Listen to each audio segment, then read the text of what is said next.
Turn out the lights, grab your goat, get a drink. Where's your wand? Because it is time for the Witches Movie Coven. I just knew it. I'm sorry. I just got excited by that. I am Negri. I am one of your hosts of the Witches Movie Coven. Thank you guys for coming. Tell your friends, bring them along. You might know me from my regular Witching Hour podcast, or from Ghost Adventures, or from any other reality TV show who needs to talk to ghosts. I am there.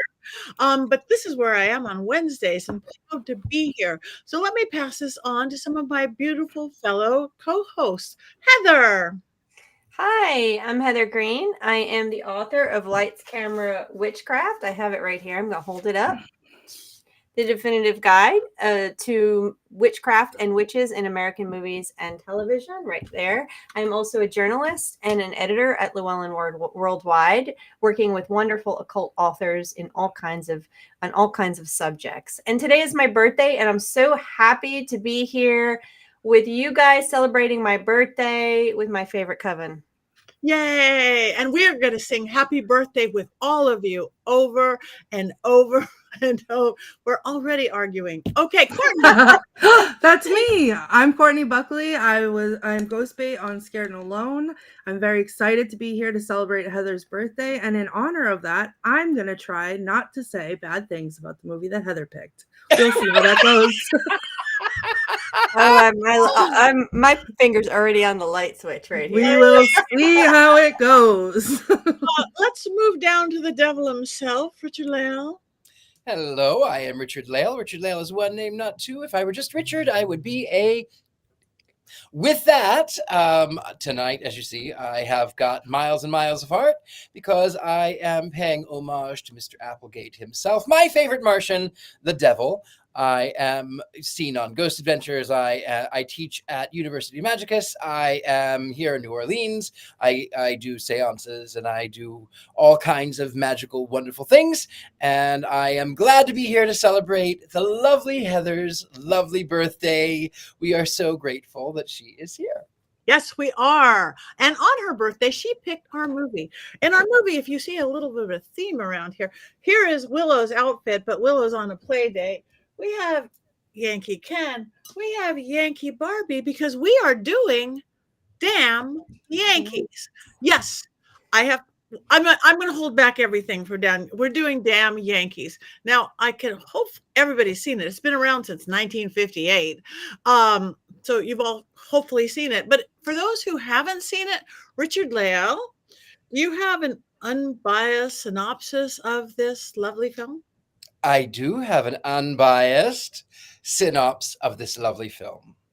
So if you are familiar with the classic story of Faust, this is only partially like that.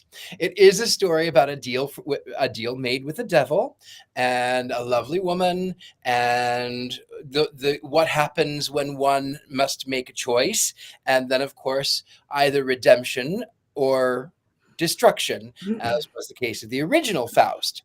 Now, in this one, it is slightly different because it's a modern day retelling, and that you saw right there was Tab Hunter, the squeaky clean in 1958 Tab Hunter, and he plays Barefoot Joe from Hannibal Mo, which is what Taya was saying there.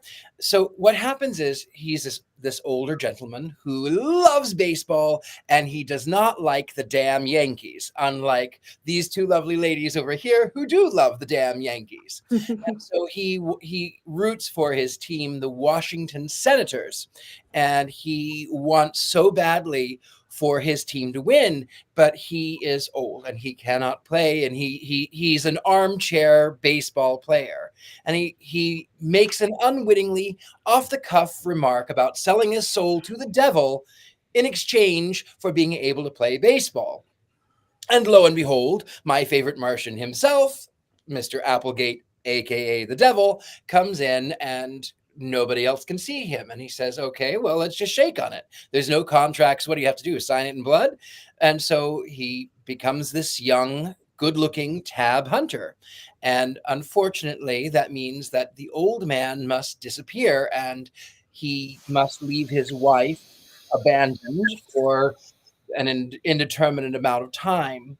And so this young baseball player from Hannibal Moe ends up by playing for the Washington Senators, and they win everything. But the devil has decided that in order to break up the happy home, where of course Joe is in love with his wife, he's so in love with his wife, and he wants to go back that he actually becomes a boarder in her house, and he wants so badly to be with her, but the devil says, okay, I've got to break this up. I don't want him being pulled back in. And I'm going to introduce him to the most unattractive woman I can think of, especially when she comes in as Lola and she does this. With a flower pot on her head. And of course, Joe wants nothing to do with her because Tab Hunter is gay, but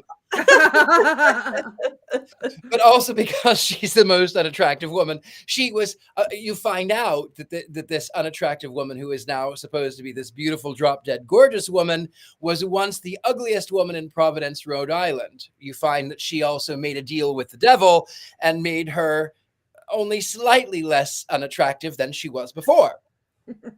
But nonetheless, she does fall in love with Joe, but Joe, of course, wants desperately to be with his wife, and he stays because he doesn't want to be his name to be sullied. The devil says he'll make him disappear. Joe will take the fall. They'll say that he was a scammer and he was a fraud, and he can't do that. He can't do that because it'll cause so much chaos.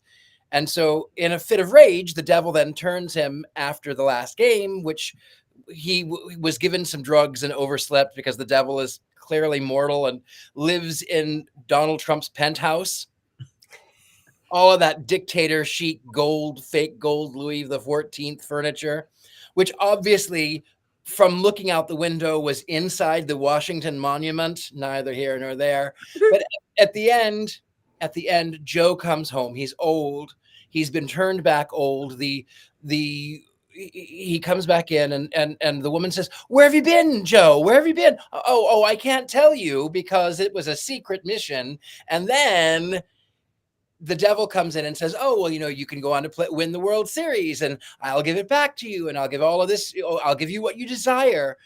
But instead he listens to his wife and he says, "Please, if you'll have me back, I will be here with you. Just tell me about us. Tell me about us. Tell me about us." The end roll credits. That's about it. Now.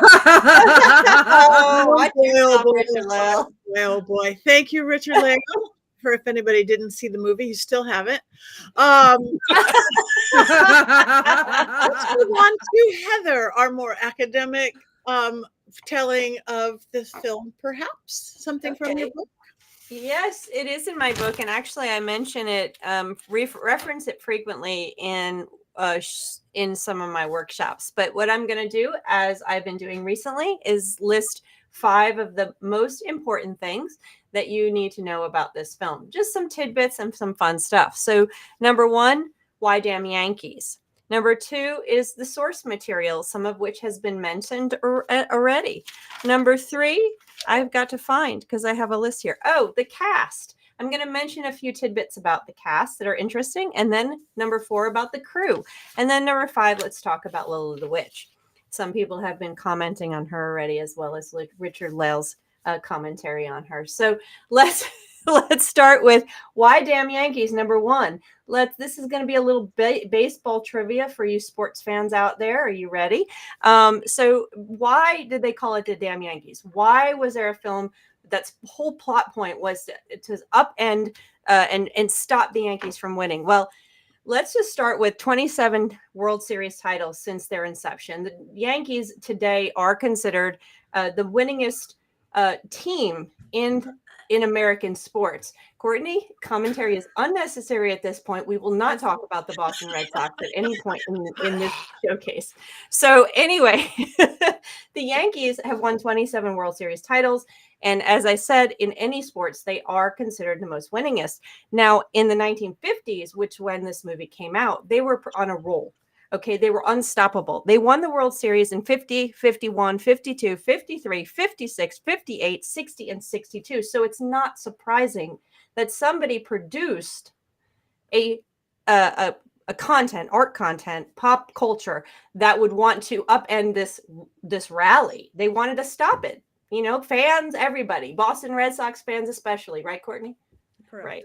So there you go. So this is why what's also interesting about this is I went to look because they didn't win 54 and 55 around when this whole damn Yankees musical started to see if it was the Washington Senators, not the Nationals, that won. But no, it was two other New York teams, the Dodgers and the Giants, that won those 2 years. So New York dominated. Sorry, Courtney.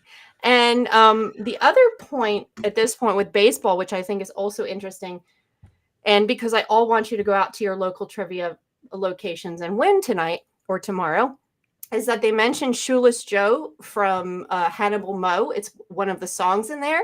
Well, Shoeless Joe is a reference to Shoeless Joe Jackson, which was another case, a real case of baseball, the White Sox threw the game against the Cincinnati Reds, and it was a gambling thing. And so there was another baseball historical reference here that was happening.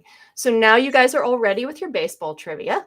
The Black Sox scandal, yes, that was in the 20s. And let me move now to number 2. We'll move out of sports and go to content. I'm sorry, not content, but the source material. So Richard-Lael already mentioned Faust. This is a Faust story. Not a lot of witch films are based in Faust stories. And there's reasons for that, because most witches are women. And when a woman makes a pact with the devil, it looks very different than when a man makes a pact. These are two different mythologies, legends, stories we tell ourselves within narrative cinema. We don't get a lot of witch films with the Faust legend. This one is one of them. But notice the witch is secondary. She's not part of the Faust story. She's part of the occult addition. She's an add-on, let's say. I won't get into any more of that, but we have seen other Faust stories. We've talked about Crossroads. We've talked about Angel Heart. Those are other Faust stories. And I can get into all kinds of nerding out on why that is, but I'll leave it at that for now. Other sources, original novel was called The Year the Yankees Lost the Pennant. It was published in 1954. Ironically, it was published in September. The Yankees actually lost 1954 World Series that October, which is kind of funny. I'm nerdy like that. I love these facts. It was not a very popular, but then it turned around into the next source, number 3, the play, which was released on Broadway in 1955. Another year the Yankees did not win the pennant that year. And it won 7 Tony Awards, including Best Actor, Best, I think it was the choreography, just a whole number of things. 7 Tony Awards plus other nominations. It went on to London. It went on to be revived in the 90s. There was another movie in the 60s. This was a very popular musical on Broadway. It was a very popular movie when it came out in 1958. So that's the source material for that. Now, number 3, the cast. We have to talk about, first of all, did anyone see Jean? Why my brain is stopping. Jane, come on. Hold on. I have Edith Bunker. Edith Bunker, thank you. But for some reason I'm losing her real name. Edith Bunker. Yes, I would notice Edith Bunker. She's one of the best parts of this movie. She's fantastic, and she was in there. We also had some real Yankees showing up. I'm losing my mind with all these names are swimming in my head. We had Mickey Mantle was number 7 who hit the ball that went out and he caught at the end. So we had those guys. Yogi Berra shows up. You had a number. Gene Stapleton. I'm sorry. There you go. Finally came to me. Gene Stapleton actually was in the Broadway cast of this show. And what's interesting is most of the people in this film were in the Broadway cast, the original one that won the Tonys, except Tab Hunter. Tab Hunter was not. And what's interesting about that is that the producers actually acquired this property from Broadway to produce as a film, specifically to be a vehicle for Tab Hunter. Tab Hunter was a hot commodity at the time. He was a teen heartthrob. Everybody wanted him. This was meant for Tab Hunter, this movie. Okay. So, and the interesting thing about Tab Hunter, there he is. He was perfect. Everybody loved him. Of course, it didn't come out until shortly before he passed. He actually admitted and talked about his sexuality, which he hid all those years. And he was in a relationship with Anthony Perkins, who's most famous for Psycho. So he was one of the many actors of the time that had to hide their sexuality. And what's lovely about that, a little nerd trivia here, is the 1958 was also the release of Bell Book and Candle, which is an allegory for that actual experience that many of the LGBT people had at that time. So it's kind of just a little witch irony. So that's Tab Hunter. There's lots more to talk about him, but I'm going to move on to the crew. We have to mention that the Adler and Ross, who did the musical, who won Tonys, Ross actually died shortly after the musical was released on Broadway, sadly. And the two of them who also did the successful Pajama Game, which I can't stand, is also, they were very successful in both, but never got to do anything else. Another person in the crew we need to talk about is Fosse. I'm sure we can talk about those wonderful dance moves that we saw. Especially at the club scene in the end. They're all early Fosse moves. Fosse is someone who has very distinctive style. If you love dance, if you love Broadway, you have seen Fosse. Fosse is most notable for Broadway shows like Chicago and Pippin. He did Cabaret on film, if you've ever seen Cabaret. There are very distinct Fosse moves that you will know if you are into Broadway, and if you're a dancer, you will have done all that jazz. Yeah, jazz hands, everything. We can talk about whether that worked in this film or not later. And number 5, Lola the Witch. Everything she gets, wants she gets, right? That is a classic song. A lot of people know it. They don't know that it's part of the show. Gwen Verdon originated it. She's a fantastic Broadway actress. And what's interesting about this here is that during the 1950s, this is not yet a time when modern witchcraft movement has blended with Hollywood's understanding of witchcraft. This is a classic rendition of the mythological witch, stemming from all of the lore coming back. Make a pact with the devil. You get to be pretty, you get to do, and then you have to serve the devil. This is a classic version. There's so much packed into this in terms of the way misogyny works in the film, way women are represented. I have so much to say on that I'm not going to be able to parse it down into this. This is what one of the parts my book is about, is looking at that. And she is the classic witch, what women are not supposed to be, seductresses, all of those things. And I use her frequently when I talk about witches and witches' bodies and the women's bodies and the way they were represented in Hollywood at this time. So that is some of the stuff. I will let it go, move on, and we can talk about whether we loved this movie or not. Thank you very much. I love you, Heather. We can talk about this forever. You got to shut me up. No. This is beautiful. I'm going to go first because this, I would say my entire life, I've always said this was my favorite movie. I'm old enough that when I used to run home from school, and I'm talking like first grade, they would play an afternoon movie every day at 3:00, the same movie all week. They didn't change it up. They'd play it. And a lot, they played Damn Yankees. Mom would tell me Damn Yankees. I would run home from school. I would sit in front of that television. I was mesmerized. I was mesmerized by the devil, by the witch, by the dance. I think that's why I went into dance. Literally, this movie. Baseball. The moving of those baseball players, their cute little choreography was so cute in their little baseball shoes.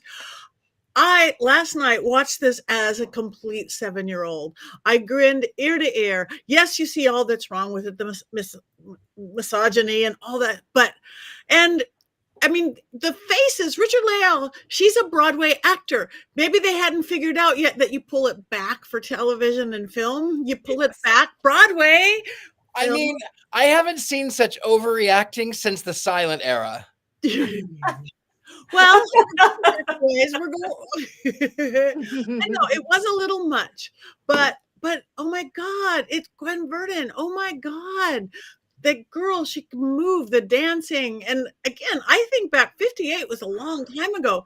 This was kind of racy, I think, for that day and age, and I could not watch it as an adult woman. I watched the entire thing from beginning to end as this joyous, glorious 7, 8, 9, 10, 11-year-old year after year. And I hadn't seen it in a long time. So it's a perfect movie. That's it.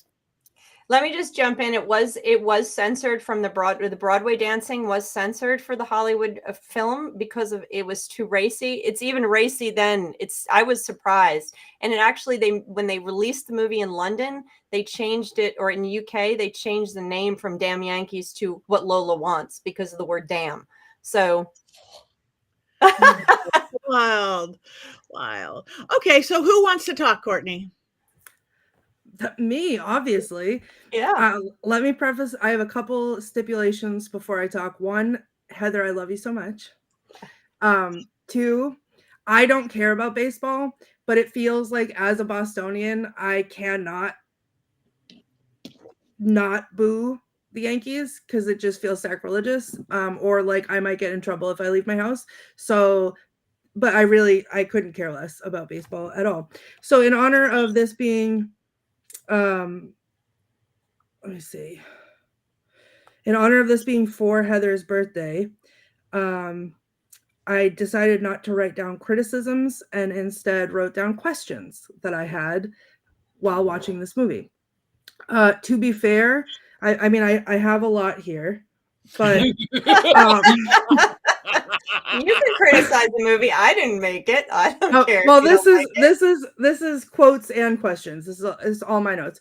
To be fair, though, I'm not going to say fall asleep in self-defense, but I did disassociate real hard towards the last like 30 minutes of the movie. So I am grateful for Richard-Lael's synopsis, unbiased synopsis, because I feel like I finished it. So my questions, beginning with, why is that man diving out of the chair like that? Because in the beginning, when he's yelling at the television, he goes from sitting to like laying down in the chair very dramatically. So I was like, oh, is this, we're setting the stage for this? I am married to somebody who does that. I am married to somebody who does that. Yell at the television, slide, catch the ball, scream at your team, scream at the other team, tell them what to do. I am married to that person. The yelling, I understand. It was the going from like sitting up to like laying down in one fell movement. Slide into home. You slide in. He's sitting in an armchair. He's not on the baseball field. Anyway, I said, why is he still alive after continuously calling his wife old girl? Why is he sweating so profusely? Then why is his name Applegate, and why did my phone autocorrect that to AppleCare? Well, I can answer the Applegate part, but the AppleCare, I think I can also answer. So AppleCare, because iPhone is an idiot. Secondly, also because the apple and the bite represent the same thing that the apple represented in the Garden of Eden. It's supposed to represent a bite out of knowledge. And so Applegate, meaning the gateway to knowledge. It was the apple that was supposed to be the downfall of Adam and Eve. And so therefore it was the gateway to knowledge. Beautiful. Now I know. Then I wrote, why is AppleCare smiling like that? And then that continued to be a question the whole time, because he would just be like normal, and then he'd be like, and I was like, oh, okay, great. But yes, that was not sure, but he's the devil, but he's also my favorite Martian. So you would really have to have gone back to 1953 to have seen him. Mm-hmm. Then you would get it, because he was always kind of creepy. Yeah, he looked like a predator of a different kind, so I was concerned. I said, I asked why. Oh, the two ladies that were, or the whoever they were asking why he was talking out loud to himself. Why did they almost get hit by a car going 1 mile an hour? Why is making a deal with the devil the nerdiest double handshake ever? Because that was a lot. And then again, I questioned, why does this man keep calling his wife old girl? Why do they keep calling each other Mac? It's the 50s. Yeah, All of That's this right, is the Mac. 50s. Yeah. Old girl too. then I dropped the questions because then I just wrote down the Book of Fond Memories and the Good Old Days song, because that was a lot, but also that's my favorite part because that was a lot. So those are my notes. Did I like it? It's I'm clear, unbiased. I just had some questions that I needed answered. You can hate it. It's my birthday, but I can take it. I've had worse. You I don't know. have to love this movie for me. I want you to be your authentic self. That makes me the happiest on my birthday. My authentic self loves and respects you so much that if I were to share my actual thoughts about this, I would have to apologize for every day for the rest of my life. So now I'm even more curious. Just let it go, Courtney. Tell us you hated the movie. If I ever have to watch something from the 50s ever again, I swear I will curse everyone who makes me watch it, because what was this? None of the songs were good. You want to talk about dancing? Where was the dancing? It was so uncomfortable to look at. Everything was terrible. I literally sat there and disassociated, and then I was like, I can't do this. I have to shower. I have to shower my sins away after having to watch this ridiculous movie. There you go. You're welcome. These two. You're welcome. Invasion of the Saucer That's Men. my birthday present. Invasion of the Saucer Men. The Forbidden Planet, 1959. The King and I. These are all really good ones. I mean, I don't really love this one as much. I don't care about baseball. I never did. But you might like this, Courtney. And this is one thing you did maybe miss, is that even if you don't care for baseball, the devil wears red socks. Clearly, he is on your side. Clearly. I noticed the red socks.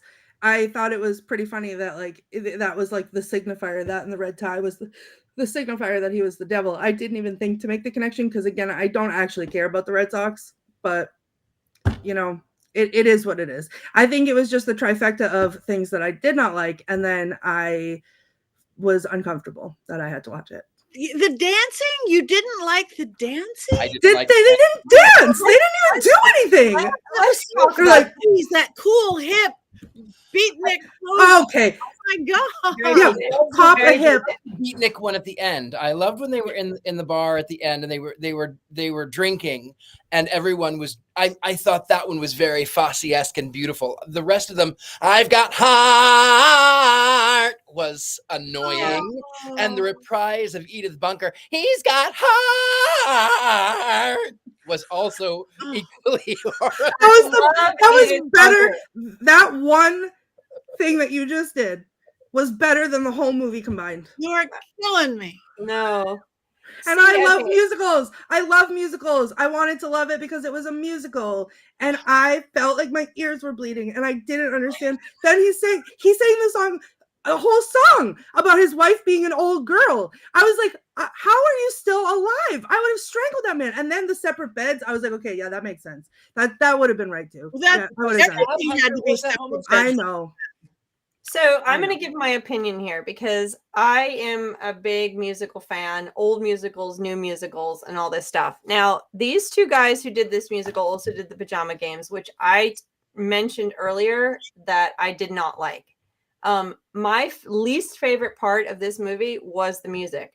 And while the song Lola can be fantastic and some of the other songs are recognizable, the music isn't what I love. I don't love their musicals I love more than this one, but there's something about this movie that I can't not like. Like I have to like it. There's something. Now the Pajama Game I never want to watch again, but these two guys, they were successful, but their musicals, the music didn't catch me. And I love 50s musicals. I will watch Oklahoma. I'll watch King and I. I'll watch Roger and Hammerstein, Roger and Hart, name it. I'll even watch The Music Man. And a lot of people don't like The Music Man.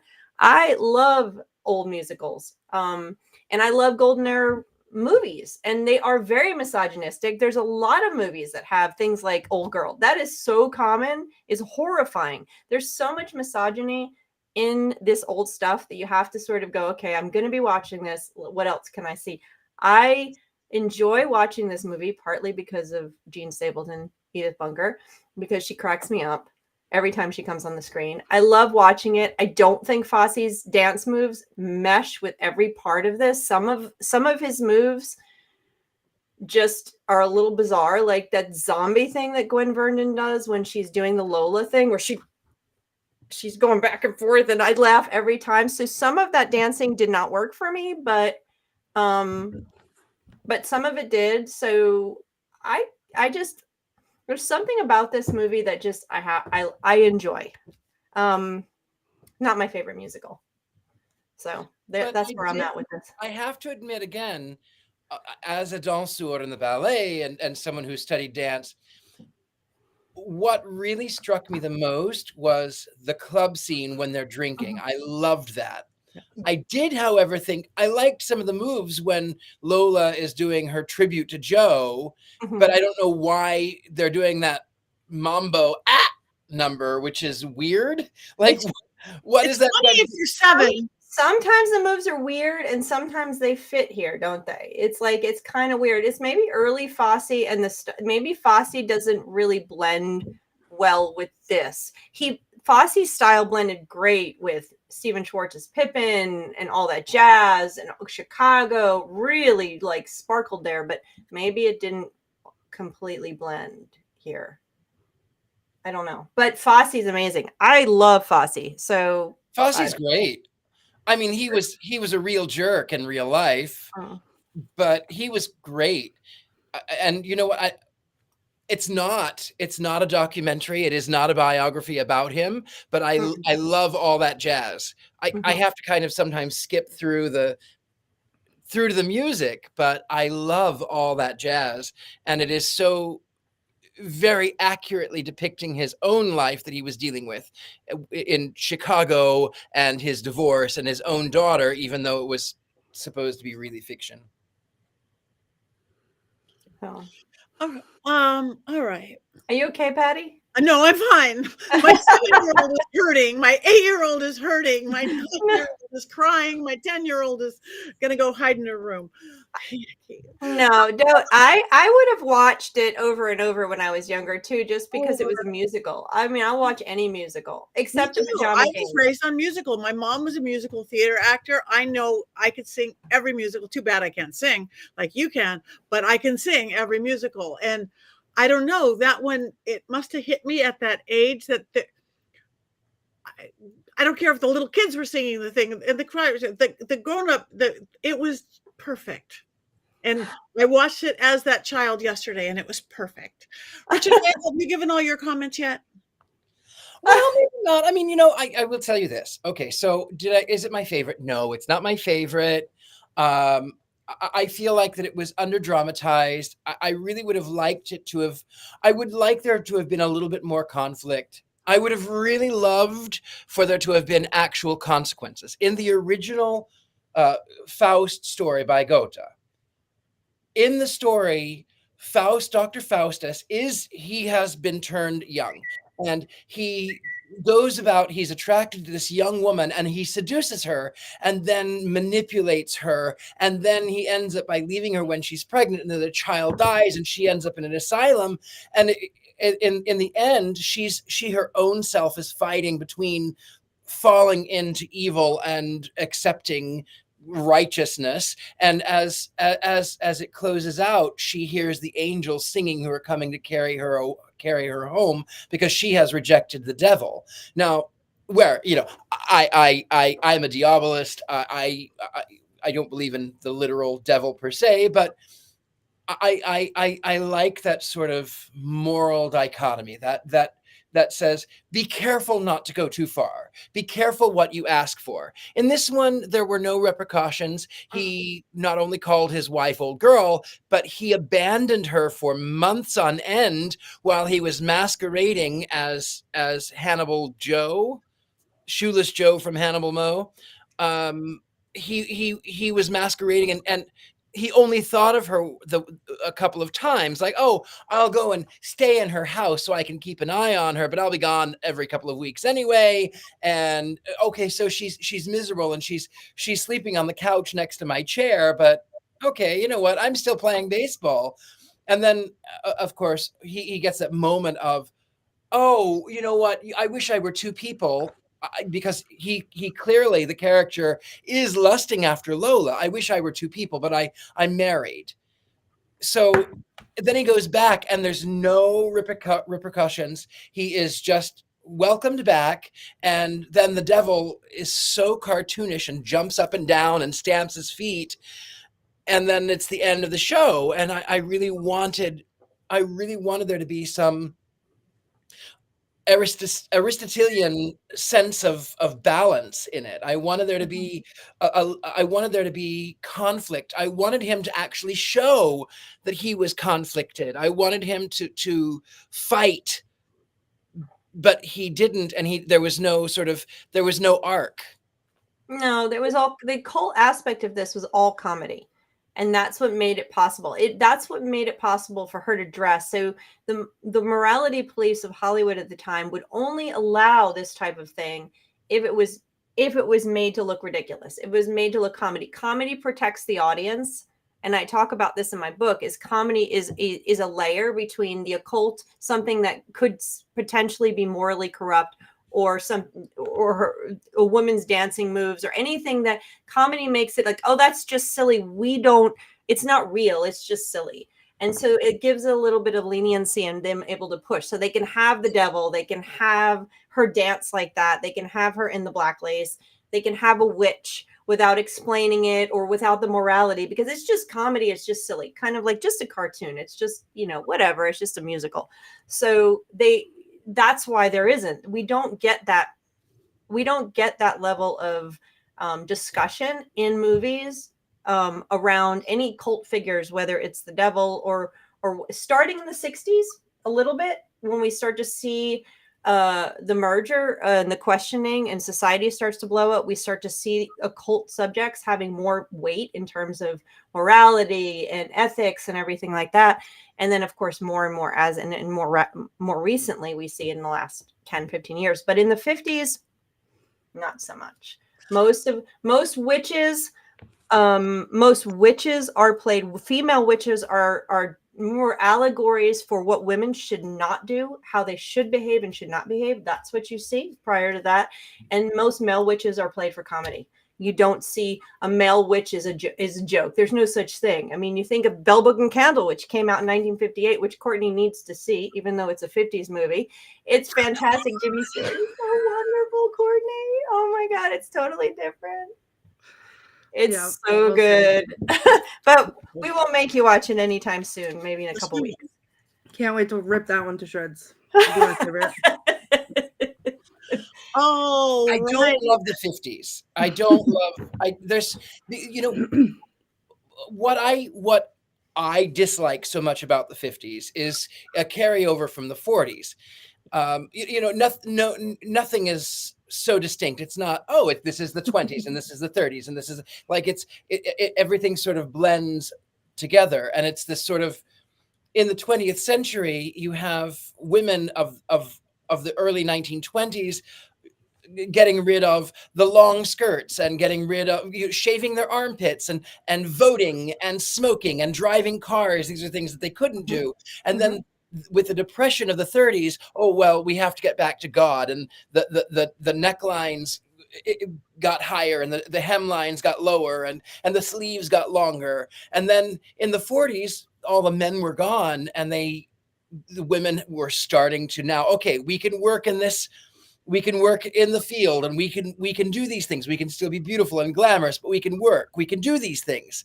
And then the 50s, it was just, everything was sort of, it was McCarthyism, and it was masquerading, and they wanted this perfect sort of robotic. Mm-hmm. And the 50s make me nauseous, excepting for I do love Invasion of the Saucer Men. That is a hill I will die on. Frank Gorshin, the Riddler. Oh my God, this is Invasion of the Saucer Men. You wouldn't like it, Courtney, because it's about aliens. But No, sure wouldn't. Saucer Man is so good. I have to watch that one because I've seen so many 50s science fiction films, but I can't think of that one. I can't say that. But I do want to say is exactly what you just played out, Richard-Lael, is exactly one of the threads in my book. And I can show exactly what you're talking about with witch films, which is what in the most interesting thing you said there, or no, everything was interesting that you said, of course. But one of the things you said is that going from the 20s where women were there, it is Invasion of the Saucer Men. Oh, that's fabulous. I'm going to have nightmares for the rest of my life, Rob. Take that down. Now Rob's getting hexed. But it's so good. It's so good. Courtney, you would not be scared of it. But anyway, go ahead, Heather. I'm scared of ET, okay? You underestimate this. All right. I'm missing Jason. We love you, Jason, wherever you are. Do we have quotes on this beautiful film? Oh, do we? Yeah. Okay. Hold on. I'm looking forward to this. Let me We know a girl is going to be in there. Yeah. Okay. Oh, Joe, you're going to get yourself a heart attack if you keep this up, or ulcers. Great. Good night, old girl. I thought I was going to die. I'm handy with fire. Okay. Yeah, me too. I'm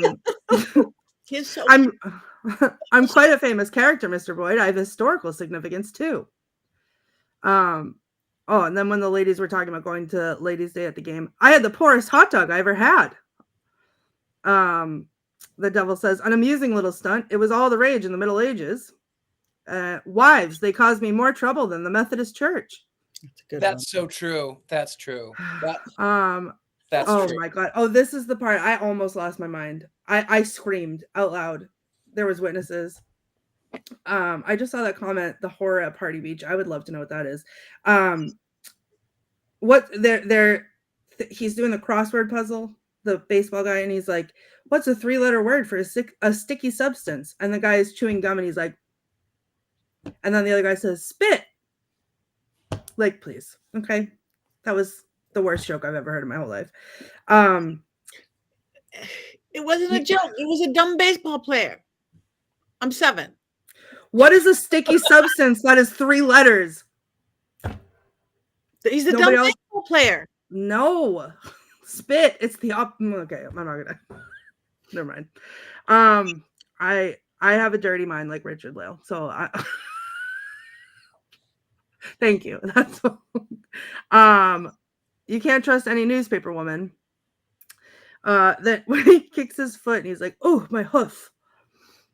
They're talking about her husband's loves baseball. Oh, a big fanatic. Every night in front of the television set, you see that big old slob sitting there. And then he asks Lola, have a nice trip? And she said, perfect. The plane crashed in Cleveland. And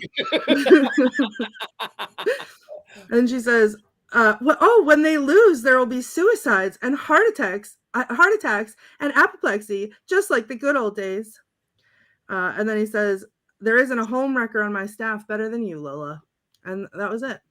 That was it. Those were my quotes. No, don't clap because it was painful. Thank you. It was painful to relive that. How could this movie be painful? Let me count the ways. We can watch Pajama Game and then we can really all experience musical pain.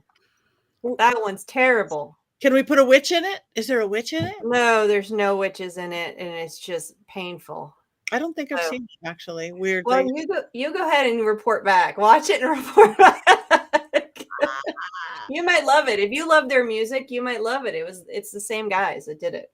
And it was successful, hugely successful. I think Doris Day's in it. Okay. I will have to watch it. Yeah. I've got a thing about musicals like you, though. And again, I still cannot watch this as a grown-up woman. I just won't ever, never. Ooh, Rock Hudson. Okay. Anyway, Jason didn't send us anything, did he? We don't have. He did, I think. He did? Oh, yeah. I think we have a video version. We do A have video video version of it. All right, virtually from outer space. Can we? No, not outer Invasion of the space. Saucer Men. Not outer space. Saucerman. No, At the show tonight, and it pains me to be away from everybody, especially my beloved Coven, and on Heather's birthday, no less. But being away has me thinking about the other regulars on this show. So I thought I'd say a few words about all of them and get all mushy and stuff. Patti, of course, is our leader and high priestess. None of this show exists without her. And if you are in awe of Patti because she's famous, just know that she's even cooler and nicer off camera. Courtney Buckley is our heart. I like to call her Your Highness myself and then make a Killing Tree joke. Richard-Lael is our wit and our snark. He's the funniest person on this show, bar none, and also the best dresser. We didn't really find our way on the Witches Movie Coven until Richard-Lael and Courtney came on board. And of course that leaves me with the birthday girl herself, Heather Greene. Heather is our lodestone. She's the expert who takes the rest of us to the promised land of witch movies week in and week out. Without Heather, we would all be stranded in a wilderness completely lacking in witches, or at least witch movies. Heather is one of the most brilliant people I know, and while I love all of our coven, Heather and I have been friends for a really long time and have gone down a lot of different roads together. Some good, some bad. Happy birthday, Ms. Greene, queen of the movie witches. And now that my sentimental stuff is all out of the way, we should probably get to the funny part, the Mankey Movie Minute. But before I start, I should just share with you that I'm actually a bit of a sports nut. I put on my favorite jersey. This is a Pittsburgh Steelers jersey. My wife, of course, is a football widow from September to January every year. And I watch most other sports too. Go Giants. That's a baseball team. For those of you who don't know who play in San Francisco. I've dreamed about doing a sports movie on this show for years. But instead of telling you about it tonight, I thought I would sing about it. All right. I've been waiting for almost 2 years to do a sports movie for some cheers or some jeers. And then we finally get to review one. But the sports content is mostly none.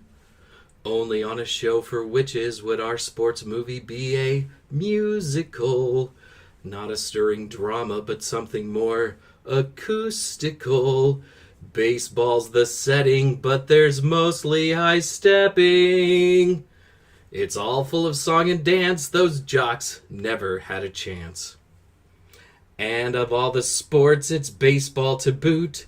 My least favorite sport to cheer or to root.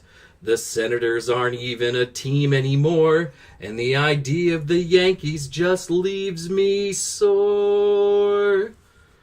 Only on a show for witches would our sports movie be a musical. Hail the conquering victor, no, I'm playing with my cuticle. Did he just score a run? Who knows, but the song has begun. Whatever Lola wants, she gets, but FanDuel's not taking any bets. Sports and witchcraft are such strange bedfellows, and my love of football makes other witches bellow. I shouldn't be surprised that this is as close as we'll come. Sports and the craft feel like a party of just one. Me, I'm the party of one. Only on a show for witches would our sports movie be a musical. No fights or tackles, just something more acoustical. My song is so silly, I'm just gilding the lily. Damn those Yankees, this movie made me one cheering Mankey. Happy birthday, Heather. I miss you all, and I'll see everybody next week. I hope that wasn't too terrible. Yay! That was awesome. Yay, Jason. hey, Jason. That was perfect. Can I jump in here real quick? Someone asked who the witch was in this movie. Patti, who is the witch in this movie? Who was the witch in this movie? Lola. Yes, of course. Oh, Someone asked on the thing. Someone I saw. So actually, Lola. Mary Jane Kane, who was the Lola. witch in this Why movie? did that? It's like, yeah, Lola was the witch. Yeah, Of course she was, because she's 300-year-old witch that made a pact with the devil. not ugly. She's not ugly. She's a Broadway actress, dancer, singer. Richard-Lael.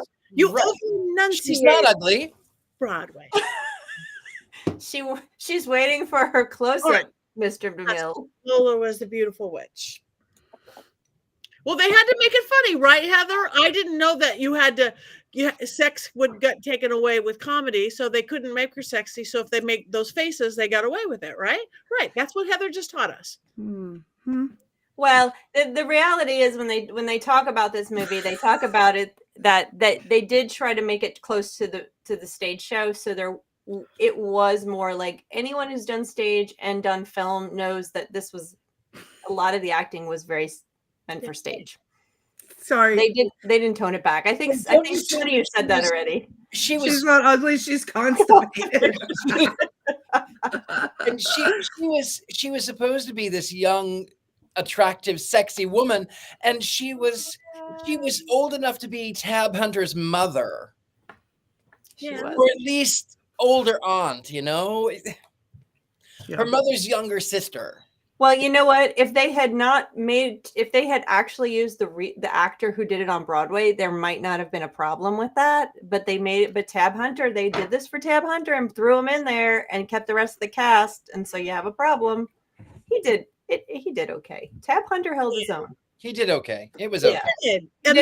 He had a successful #1 musical hit after a top 40 that knocked Elvis off the charts or something like that. He was super popular at the time. All right. Well, we have one thing to do, and that is to vote. Wands out, everybody. All right. I'm watching all of you. Damn Yankees. Wands up, wands down. Up, up, down, neutral. Up. Okay, everybody, you guys have to break this non-tie tie because it's up. We've got okay, fine. Wands up. Yes. Come on. Wands up. Wait a minute, Richard-Lael. You did not hate this movie. I didn't mind it. It's a brilliant movie. Wands up. Neutral. Those damn Yankees. Those damn Yankees. That's right. All right. So what are we doing next week? Do we Wands up. My goodness. Best movie ever. Up for Heather, it's her birthday. Up for Heather for her birthday. Yay! For me for my birthday. I'm waiting for that. I didn't have it out, so give me 1 second while I look up our movie for next week so we can announce that. I have my sunglasses ready in case I'm concerned. Oh, yes, this is a good one. Everyone get ready. Something very different. Are you ready? Eve's Bayou. All right, I'll give that a chance. I don't think I'm going to be here. Eve's Bayou is very, very different than what we watched tonight. It's brilliant. Oh, I didn't say that. You don't know how I'm going to react. You have no idea. You're as unbiased as I am. Yes. Yep, exactly. Completely unbiased. It's like the news. You like the news. You don't know what the news You don't know. All right. I'm looking at my calendar right now. I think I'm going to be on a plane coming back from New York next week, but I'll watch it anyway. So you guys have to carry the fort yourself. All of you. We will do so. Yes, you will. And we will miss you. Yeah. Very much. All right. So does anybody have anything they're coming up that they want to talk about? Silence. Whatever Lola wants, We can see. Lola gets. Well, I'll talk about Mystic South because that's coming up. We've got almost a month left. And it's July 25th, 26th, 27th, I think. Friday, Saturday, and Sunday, 3 days. Visit us. We have wonderful workshops that's coming up. I will be there. There it is, 26th, 27th, 28th, a day off. I will be there. I'm doing 2 workshops. Of course, my haunted dolls and puppets, and also what is a witch? And you might see Lola appear in that workshop. What exactly is a witch? I use her all the time in my workshops on witches and movies. And then I have Charlotte Oz. That's not till September, but ticket sales for some of the events, like hearing Gregory Maguire speak, go on sale on June 10th. So if you're going to go be in Charlotte in the end of September, please come to Charlotte Oz, all thing Wizard of Oz. Yay! And I will be speaking there on Wizard of Oz movies. Beautiful. Thank you. Courtney. That's me. I don't have anything coming up yet, but keep your eyes peeled. Maybe we'll have some Scared and Alone soon. I'm holding out. I'm holding out for that. Keep my nights clear. And So Courtney that's is going to be actually watching Invasion of the Saucer Men too. So No, we're I excited for that surely because she's gonna love it. She's gonna love No. the. I have an idea. We can do some kind of live. We should do some kind of live thing where you guys, whoever wants to join, traumatizes me with alien movies, and you can just watch my face as I watch them, and then never sleep again because I will. You would Oh really my God, Rob, take it off! But Courtney, you would really like this one. Like, this is one of the funniest things you can ever see. Frank Gorshin and the aliens have this thing where they attack with these claws with like nettles in them. I But feel like the my only throat. thing that they do is make you drunk. And Okay. so they've invaded and attacked this cow, and then the farmer thinks that all of these kids that are out necking have made his cow drunk to make him upset. And then of course there's one hiding in the back seat. No, I and can't even sit he still. Like slams I the door and the hand crawls across. I mean, no, absolutely not. A group screening of something would be fabulous, Courtney. I think that's a good idea. Yeah. Invasion of Body Snatchers. A road trip. Invite all of our friends. Yes, we're gonna have like a weekend away with the coven. Yes. Richard-Lael, you have anything coming up that you want to talk about? Yes. Or anything you want to talk about at all? Sure. Well, I do have a few things coming up. Not just my lunch, but I do. I will be actually in Dallas on the 20th through the weekend. I don't remember what. I'll be I'll tell you next week. I'll be at some antique store. I can't remember where I'll be reading some cards. I'm also anywhere that good gentlemen psychics are sold. You know, there are some fakes out there, but you can find me at University Magicus. Also, you can find me on where's the little thing we have the QR codes for what we sell. I don't know. You can buy a pillow. That I think that's the pillow stuff that you can buy there. Mystery Control or whatever that is. Code Patti 25% off, and that's what I have. That's a Mr. Applegate pillow. That is a Mr. Applegate. That is a Mr. Applegate. So thank I you. have one. We have not been talking enough about Mystery Control and our merch. Cups and saucers and shirts and quotes and more quotes and other quotes and cloaks and pillows. Code Patti, 25% off on everything, including power panties. Nothing for the New York Yankees, though. You'll have to get that from NewYorkYankees.com. I won't get to advertise them. I too have a be at LlewelynCon next Wednesday. Oh, good. Oh yeah, LlewelynCon is a free event that Llewellyn does, and there are, I think, 3 to 4 authors a day. You just have to sign up. Go on to Llewellyn.com. You can see the sign up there. You put in, you get your spaces, you get a spot for the event, and then you can go watch the various people. Jason will be one of them. He's talking about Ray Buckland, as he always says, and there's just a huge amount of wonderful authors. Some of them are mine that will be there speaking about many different witchy topics and new age topics and spiritual and occult topics. So you can pick and choose. It's a 2-week event. So go online to Llewellyn.com and find the things you love and go watch great authors speak. Great authors speak. Thank you. I am going to be this weekend in Ventura at Ventura South Coast Paracon doing a seance and ghost hunts. Sunday, I'm leaving for New York. I'm doing a book launch with a group book that I'm doing on intuition.